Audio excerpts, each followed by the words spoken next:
Hi, my sweet friends, and welcome to Crochet Every Day with Judy. We are continuing reading from Little Women, and today we are starting with Chapter 8, Jo Meets Apollyon. Girls, where are you going? Asked Amy, coming into the room one Saturday afternoon and finding them getting ready to go out with an air of secrecy which excited her curiosity. Never mind, little girls shouldn't ask questions, returned Jo sharply. Now, if there is anything mortifying to our feelings when we are young, it is to be told that, and to be bidden to run away, dear, is still more trying to us.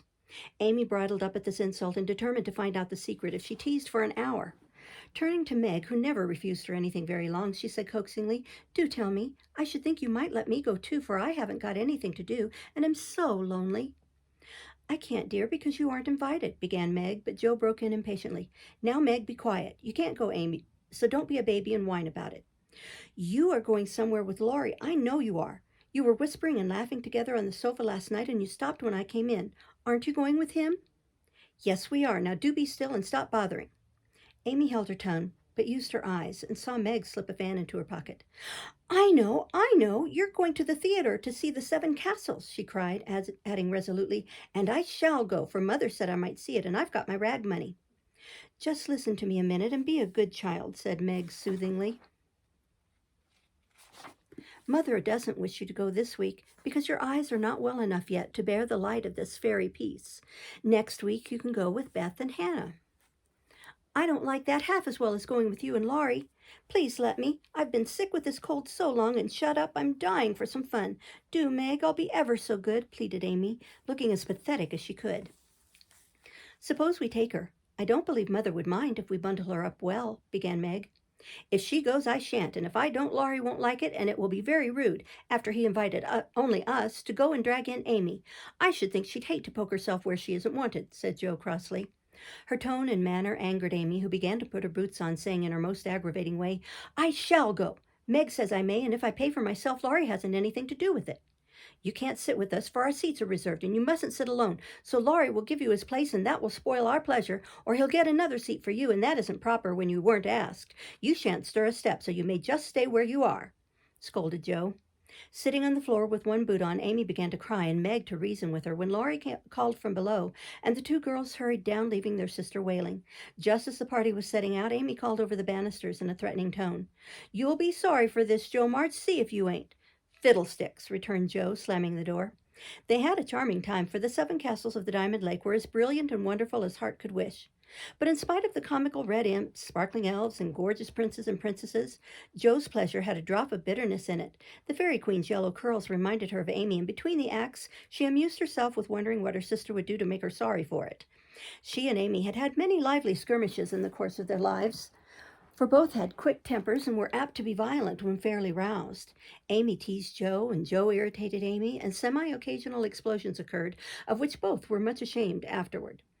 Although the older, Jo had the least self-control, and had hard times trying to curb the fiery spirit, which was continually getting her into trouble. Her anger never lasted long, and having humbly confessed her fault, she sincerely repented and tried to do better. Poor Jo tried desperately to be good, but her bosom enemy was always ready to flame up and defeat her, and it took years of patient effort to subdue it. When they got home, they found Amy reading in the parlor. She assumed an injured air as they came in, never lifted her eyes from her book, or asked a single question. Perhaps curiosity might have conquered resentment if Beth had not been there to inquire and receive a glowing description of the play. On going up to put away her best hat, Jo's first look was toward the bureau, for in their last quarrel, Amy had soothed her feelings by turning Jo's top drawer upside down on the floor. Everything was in its place, however, and after a hasty glance into her various closets, bags, and boxes, Jo decided that Amy had forgiven and forgotten her wrongs. There, Jo was mistaken, for next day she made a discovery which produced a tempest. Meg, Beth, and Amy were sitting together late in the afternoon when Jo burst into the room looking excited and demanding breathlessly, "Has anyone taken my book?" Meg and Beth said no at once and looked surprised. Amy poked the fire and said nothing. Jo saw her color rise and was down upon her in a minute. "Amy, you've got it." "No, I haven't." "You know where it is, then." "No, I don't." "That's a fib," cried Jo, taking her by the shoulders and looking fierce enough to frighten a much braver child than Amy. "It isn't. I haven't got it, don't know where it is now, and don't care." "You know something about it, and you'd better tell at once, or I'll make you," and Jo gave her a slight shake. Scold as much as you like. You'll never see your silly old book again, cried Amy, getting excited in her turn. Why not? I burned it up. What? My little book I was so fond of and worked over and meant to finish before Father got home? Have you really burned it? Said Joe, turning very pale. Yes, I did. I told you I'd make you pay for being so cross yesterday, and I have, so Amy got no farther, for Joe's hot temper mastered her, and she shook Amy till her teeth chattered in her head, crying in a passion of grief and anger. You wicked, wicked girl! I'll never forgive you as long as I live. Meg flew to rescue Amy and Beth to pacify Joe. But Joe was quite beside herself, and she rushed out of the room up to the old sofa in the garret and finished her fight alone. The storm cleared up below, for Mrs. March came home, and having heard the story, soon brought Amy to a sense of the wrongs she had done her sister. Joe's book was the pride of her heart, and was regarded by her family as a literary sprout of great promise. It was only half a dozen little fairy tales, but Joe had worked over them patiently, putting her whole heart into her work, hoping to make something good enough to print. She had just copied them with great care and had destroyed the old manuscript so that Amy's bonfire had consumed the loving work of several years. It seemed a small loss to others, but to Joe it was a dreadful calamity, and she felt that it never could be made up to her. Beth mourned, and Meg refused to defend her pet.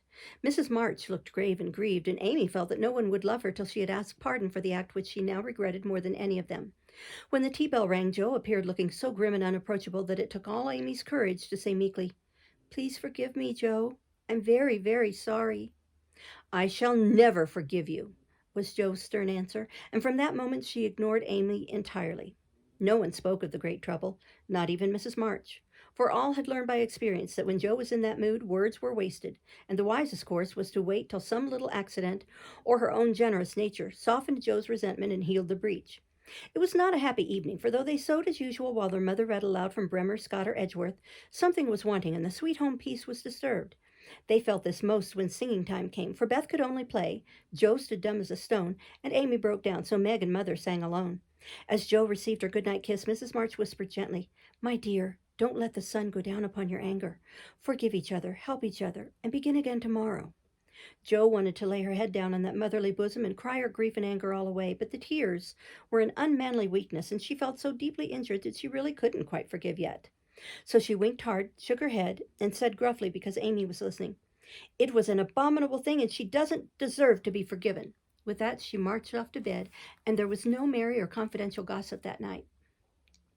Amy was much offended that her overtures of peace had been repulsed, and began to wish she had not humbled herself, to feel more injured than ever, and to plume herself on her superior virtue in a way which was particularly exasperating. Joe still looked like a thundercloud, and nothing went well all day. It was bitter cold in the morning. She dropped her precious turnover in the gutter. Aunt March had an attack of fidgets. Meg was pensive. Beth Wood looked grieved and wistful when she got home. And Amy kept making remarks about people who were always talking about being good, and yet wouldn't try when other people set them a virtuous example. "Everybody is so hateful, I'll ask Laurie to go skating. He's always kind and jolly and will put me to rights, I know," said Joe to herself, and off she went. Amy heard the clash of skates and looked out with an impatient exclamation. "There, she promised I should go next time, for this is the last ice we shall have. But it's no use to ask such a crosspatch to take me." "Don't say that. You were very naughty, and it is hard to forgive the loss of her precious little book, but I think she might do it now, and I guess she will if you try her at the right minute," said Meg. "Go after them. Don't say anything till Joe has got good-natured with Laurie. Then take a quiet minute and just kiss her or do some kind thing, and I'm sure she'll be friends again with all her heart." "I'll try," said Amy, for the advice suited her, and after a flurry to get ready, she ran after the friends. It was not far to the river, but both were ready before Amy reached them. Joe saw her coming and turned her back. Laurie did not see, for he was carefully skating along the shore, sounding the ice, for a warm spell had preceded the cold snap. "I'll go on to the first bend and see if it's all right before we begin to race," Amy heard him say as he shot away. Joe heard Amy panting after her run, stamping her feet and blowing her fingers as she tried to put her skates on. But Joe never turned and went slowly zigzagging down the river, taking a bitter, unhappy sort of satisfaction in her sister's troubles. She had cherished her anger till it grew strong and took possession of her. As Laurie turned the bend, he shouted back, "Keep near the shore. It is not safe in the middle." Joe heard, but Amy was just struggling to her feet and did not catch a word. Joe glanced over her shoulder, and the little demon she was harboring said in her ear, "No matter whether she heard or not, let her take care of herself." Laurie had vanished round the bend. Joe was just at the turn, and Amy, far behind, striking out toward the smoother ice in the middle of the river. For a minute, Joe stood still with a strange feeling at her heart. Then she resolved to go on, but something held her and turned her round just in time to see Amy throw up her hands and go down, with a sudden crash of rotten ice, the splash of water, and a cry that made Joe's heart stand still with fear. She tried to call Laurie, but her voice was gone. She tried to rush forward, but her feet seemed to have no strength in them, and for a second she could only stand motionless, staring with a terror-stricken face at the little blue hood above the black water. Something rushed swiftly by her, and Laurie's voice cried out, "Bring a rail, quick, quick!" How she did it she never knew. For the next few minutes she worked as if possessed, blindly obeying Laurie, who was quite self-possessed and lying flat, held Amy up by his arm till Joe dragged a rail from the fence, and together they got the child out, more frightened than hurt. "Now then, we must walk her home as fast as we can. Pile our things on her while I get off these confounded skates," cried Laurie, wrapping his coat around Amy. Shivering, dripping, and crying, they got Amy home, and after an exciting time of it, she fell asleep, rolled in blankets before a hot fire. During the bustle, Joe had scarcely spoken, but flown about looking pale and wild with her things half off, her dress torn, and her hands cut and bruised by ice and rails and refractory buckles. When Amy was comfortably asleep, the house quiet, and Mrs. March sitting by the bed, she called Joe to her and began to bind up the hurt hands. "Are you sure she is safe?" whispered Joe, looking remorsefully at the golden head which might have been swept away from her sight forever under the treacherous ice. "Quite safe, dear. She is not hurt and won't even take cold, I think. You were so sensible in covering her and getting her home quickly," replied her mother cheerfully. "Laurie did it all. I only let her go. Mother, if she should die, it would be my fault." And Joe dropped down beside the bed in a passion of penitent tears, telling all that had happened, bitterly condemning her hardness of heart, and sobbing out her gratitude for being spared the heavy punishment which might have come upon her. "It's my dreadful temper. I try to cure it. I think I have, and then it breaks out worse than ever. Oh, Mother, what shall I do? What shall I do?" cried poor Joe. "Watch and pray, dear. Never get tired of trying, and never think it is impossible to conquer your fault," said Mrs. March, drawing the blowsy head to her shoulder and kissing the wet cheek so tenderly that Joe cried harder than ever. "You don't know, you can't guess how bad it is. It seems as if I could do anything when I'm in a passion. I get so savage I could hurt anyone and enjoy it. I'm afraid I shall do something dreadful some day and spoil my life and make everybody hate me. Oh, Mother, help me. Do help me." "I will, my child, I will.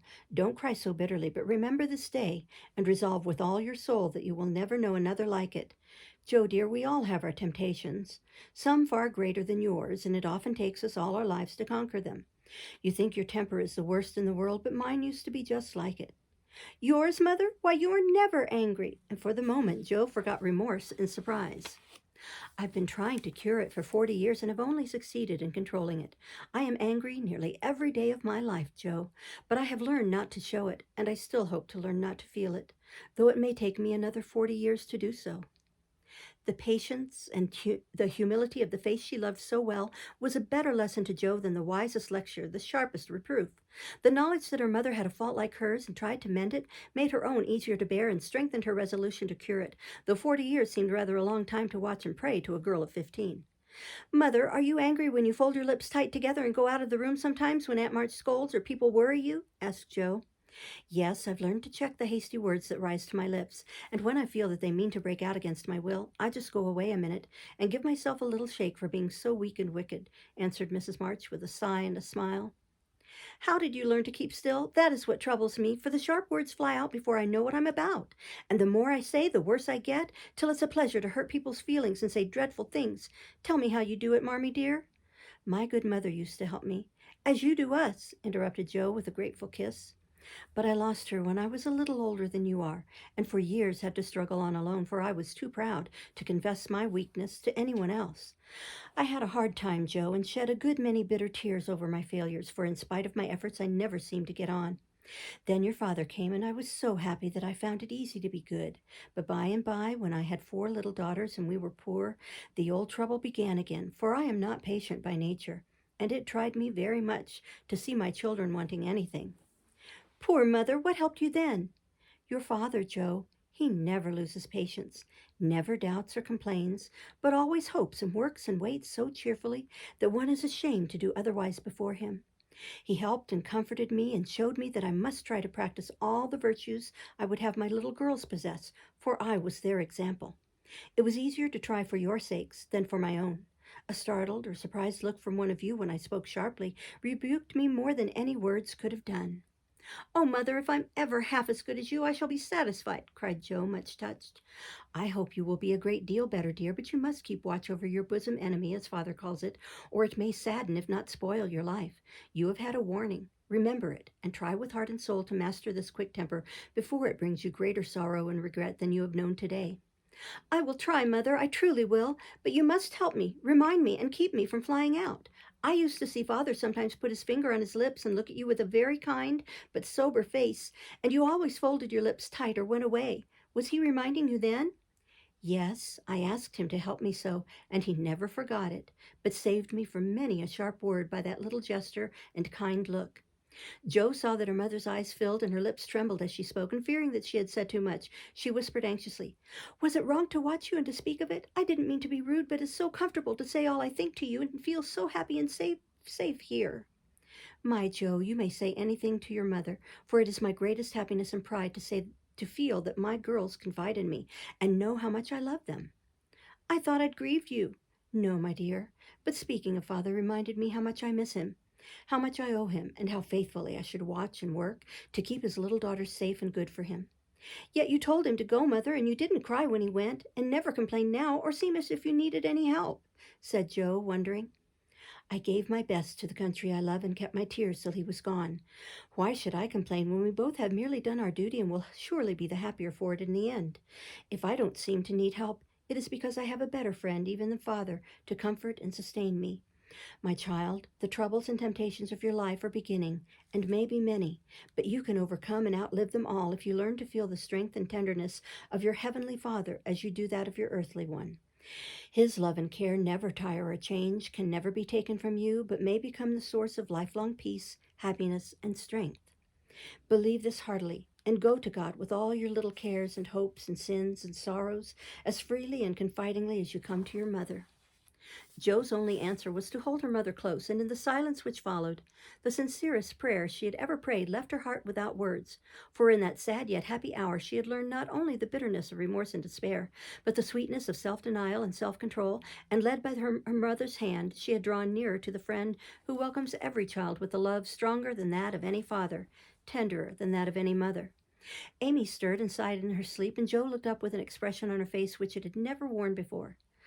I let the sun go down on my anger. I wouldn't forgive her, and today, if it hadn't been for Laurie, it might have been too late. How could I be so wicked? Said Jo, half aloud, as she leaned over her sister, softly stroking the wet hair scattered on the pillow. Amy opened her eyes and held out her arms with a smile that went straight to Jo's heart. Neither said a word, but they hugged one another close in spite of the blankets, and everything was forgiven and forgotten in one hearty kiss. We'll do the next chapter. Meg Goes to Vanity Fair. I do think it was the most fortunate thing in the world that those children should have the measles just now, said Meg one April day as she stood packing the go-abroady trunk in her room, surrounded by her sisters. And so nice of Annie Moffat not to forget her promise. A whole fortnight of fun will be regularly splendid, replied Jo.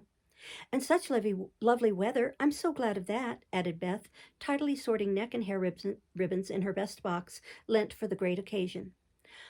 I wish I was going to have a fine time and wear all these nice things, said Amy with her mouth full of pins. I wish you were all going, but as you can't, I shall keep my adventures to tell you when I come back.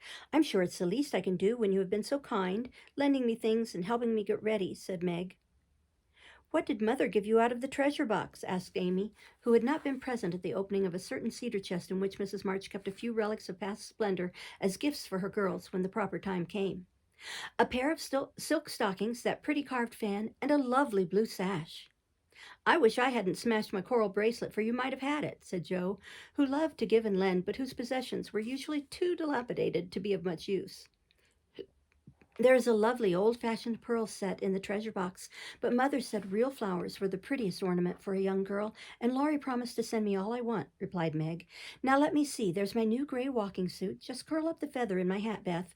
Then my poplin for Sunday and the small party. You've got the tarlatan for the big party, and you always look like an angel in white, said Amy. It isn't low-necked and it doesn't sweep enough, but it will have to do. My blue house dress looks so well-turned and freshly trimmed that I feel as if I'd got a new one. My silk sack isn't a bit the fashion, and my bonnet doesn't look like Sally's. Change it, advised Jo. I won't be so silly or hurt Marmy's feelings when she took so much pains to get my things. It's a nonsensical notion of mine, and I'm not going to give up to it. My silk stockings and 2 pair of new gloves are my comfort. You are a dear to lend me yours, Joe. I feel so rich and sort of elegant with 2 new pair, and the old ones cleaned up for common. And Meg took a refreshing peep at her glove box. Annie Moffat has blue and pink bows on her nightcaps. Would you put some on mine? She asked as Beth brought up a pile of snowy muslins fresh from Hannah's hands. No, I wouldn't, for the smart caps won't match the plain gowns. Poor folks shouldn't rig, said Joe decidedly. I wonder if I shall ever be happy enough to have real lace on my clothes and bows on my caps, said Meg impatiently. You said the other day that you'd be perfectly happy if you could only go to Annie Moffat's, observed Beth in her quiet way. So I did. Well, I am happy and I won't fret, but it does seem as if the more one gets, the more one wants, doesn't it? There now, the trays are ready and everything in but my ball dress, which I shall leave for Mother to pack, said Meg, cheering up as she glanced from the half-filled trunk to the many times pressed and mended white tarlatan. The next day was fine, and Meg departed in style for a fortnight of novelty and pleasure. Mrs. March had consented to the visit rather reluctantly, fearing that Margaret would come back more discontented than she went. But she had begged so hard, and a little pleasure seemed delightful after a winter of irksome work, that the mother yielded, and the daughter went to take her first taste of fashionable life. The Moffats were very fashionable, and simple Meg was rather daunted at first by the splendor of the house and the elegance of its occupants. But they were kindly people in spite of the frivolous life they led, and soon put their guest at her ease. Perhaps Meg felt, without understanding why, that they were not particularly cultivated or intelligent people, and that all their gilding could not quite conceal the ordinary material of which they were made. It certainly was agreeable to fare sumptuously, drive in a fine carriage, wear her best frock every day, and do nothing but enjoy herself. It suited her exactly, and soon she began to imitate the manners and conversation of those about her, to put on little airs and graces, use French phrases, crimp her hair, take in her dresses, and talk about the fashions as well as she could. The more she saw of Annie Moffat's pretty things, the more she envied her and sighed to be rich. She had not much time for repining, however, for the 3 young girls were busily employed in having a good time. They shopped, walked, rode, and called all day, went to theaters and operas, or frolicked at home in the evening, for Annie had many friends and knew how to entertain them. Her older sisters were very fine young ladies, and one was engaged. Mr. Moffat was a fat, jolly old gentleman who knew her father, and Mrs. Moffat, a fat, jolly old lady who took as great a fancy to Meg as her daughter had done. Everyone petted her, and Daisy, as they called her, was in a fair way to have her head turned. When the evening came for the small party, she found that the poplin wouldn't do at all, for the other girls were putting on thin dresses and making themselves very fine indeed. So out came the tarlatan, looking older, limper, and shabbier than ever beside Sally's crisp new one. Meg saw the girls glance at it, and then at one another, and her cheeks began to burn, for with all her gentleness she was very proud. No one said a word about it, but Sally offered to dress her hair, and Annie to tie her sash, and Belle, the engaged sister, praised her white arms. But in their kindness, Meg saw only pity for her poverty, and her heart felt very heavy as she stood by herself while the others laughed, chattered, and flew about like gauzy butterflies. The hard, bitter feeling was getting pretty bad when the maid brought in a box of flowers. Before she could speak, Annie had the cover off, and all were exclaiming at the lovely roses, heath, and fern within. It's for Belle, of course. George always sends her some, but these are altogether ravishing, cried Annie. They're for Miss March, the man said. And here's a note, put in the maid, holding it out to Meg. What fun! Who are they from? Didn't know you had a lover, cried the girls. The note is from Mother, and the flowers from Laurie. Oh, indeed, said Annie, with a funny look as Meg slipped the note into her pocket. Feeling almost happy again, she laid by a few ferns and roses for herself, and quickly made up the rest in dainty bouquets for the breasts, hair, or skirt of her friends, offering them so prettily that Clara, the older sister, told her she was the sweetest little thing she ever saw. Somehow the kind act finished her despondency, and when all the rest went to show themselves to Mrs. Moffat, she saw a happy, bright-eyed face in the mirror as she laid her ferns against her rippling hair, and fastened the roses in the dress that didn't strike her as so very shabby now. She enjoyed herself very much that evening, for she danced to her heart's content. Everyone was very kind, and she had 3 compliments. Annie made her sing, and someone said she had a remarkably fine voice. Major Lincoln asked who the fresh little girl with the beautiful eyes was, and Mr. Moffat insisted on dancing with her because she didn't dawdle but had some spring in her. So altogether she had a very nice time till she overheard a bit of conversation which disturbed her extremely. She was sitting just inside the conservatory, waiting for her partner to bring her an ice, when she heard a voice ask on the other side of the flowery wall. How old is he? 16 or 17, I should say, replied another voice. It would be a grand thing for one of those girls, wouldn't it? Sally says they are very intimate now, and the old man quite dotes on them. Mrs. M has made her plans, I dare say, and will play her cards well, early as it is. The girl evidently doesn't think of it yet, said Mrs. Moffat. She told that fib about her mamma as if she did know, and colored up when the flowers came quite prettily. Poor thing, she'd be so nice if she was only got up in style. Do you think she'd be offended if we offered to lend her a dress for Thursday? Asked another voice. She's proud, but I don't believe she'd mind, for that dowdy tarlatan is all she has got. She may tear it tonight, and that will be a good excuse for offering a decent one. We'll see. I shall ask young Lawrence as a compliment to her, and we'll have fun about it afterward. Here Meg's partner appeared, to find her looking much flushed and rather agitated. She was proud, and her pride was useful just then, for it helped her hide her mortification, anger, and disgust at what she had just heard. She tried to forget it, but could not, and kept repeating to herself, Mrs. M has made her plans, that fib about her mamma, and dowdy tarlatan, till she was ready to cry, and rush home to tell her troubles and ask for advice. As that was impossible, she did her best to seem gay, and being rather excited, she succeeded so well that no one dreamed what an effort she was making. Those foolish yet well-meant words had opened a new world to Meg, and much disturbed the peace of the old one, in which till now she had lived as happily as a child. Her innocent friendship with Laurie was spoiled by the silly speeches she had overheard.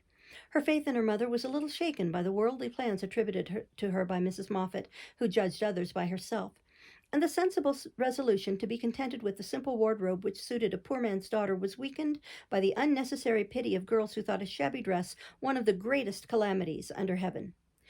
Poor Meg had a restless night, and got up heavy-eyed, unhappy, half resentful toward her friends, and half ashamed of herself for not speaking out frankly and setting everything right. Something in the manner of her friends struck Meg at once. They treated her with more respect, she thought, took quite a tender interest in what she said, and looked at her with eyes that plainly betrayed curiosity. All this surprised and flattered her, though she did not understand it till Miss Bell looked up from her writing and said with a sentimental air, "Daisy, dear, I've sent an invitation to your friend Mr. Lawrence for Thursday. We should like to know him, and it's only a proper compliment to you." Meg colored, but a mischievous fancy to tease the girls made her reply demurely, "You are very kind, but I'm afraid he won't come." "Why not, Chérie?" asked Miss Bell. "He's too old." "My child, what do you mean? What is his age? I beg to know," cried Miss Clara. "Nearly 70, I believe," answered Meg, counting stitches to hide the merriment in her eyes. "You sly creature! Of course we meant the young man," exclaimed Miss Bell, laughing. "There isn't any. Laurie is only a little boy." "About your age," Nan said. "Nearer my sister Jo's. I am 17 in August," returned Meg, tossing her head. "It's very nice of him to send you flowers, isn't it?" said Annie, looking wise about nothing. "Yes, he often does, to all of us. We are so fond of them. My mother and old Mr. Lawrence are friends, you know, so it is quite natural that we children should play together." "It's evident Daisy isn't out yet," said Miss Clara to Belle. "Quite a pastoral state of innocence all around," returned Miss Bell with a shrug. "I'm going out to get some little matters for my girls. Can I do anything for you, young ladies?" asked Mrs. Moffat, lumbering in like an elephant in silk and lace. "No, thank you, ma'am," replied Sally. "I've got my new pink silk for Thursday and don't want a thing." "Nor I," began Meg, but stopped, because it occurred to her that she did want several things and could not have them. "What shall you wear?" asked Sally. "My old white one again, if I can mend it fit to be seen. It got sadly torn last night," said Meg, trying to speak quite easily, but feeling very uncomfortable. "Why don't you send home for another?" said Sally. "I haven't got any other." It cost Meg an effort to say that, but Sally did not see it and exclaimed in amiable surprise, "Only that? How funny!" Belle shook her head at her and broke in, saying kindly, "Not at all. Where is the use of having a lot of dresses when she isn't out? There's no need of sending home Daisy, even if you had a dozen, for I've got a sweet blue silk laid away which I've outgrown, and you shall wear it to please me, won't you, dear?" "You are very kind, but I don't mind my old dress if you don't. It does well enough for a little girl like me," said Meg. "Now do let me please myself by dressing you up in style. You'd be a regular little beauty with a touch here and there." "I shan't let anyone see you till you are done, and then we'll burst upon them like Cinderella and her godmother going to the ball," said Belle in her persuasive tone. Meg couldn't refuse the offer so kindly made, for a desire to see if she would be a little beauty after touching up caused her to accept and to forget all her former uncomfortable feelings toward the Moffats. We'll stop there and start next time with the rest of this chapter. Thank you so much for listening. Bye-bye.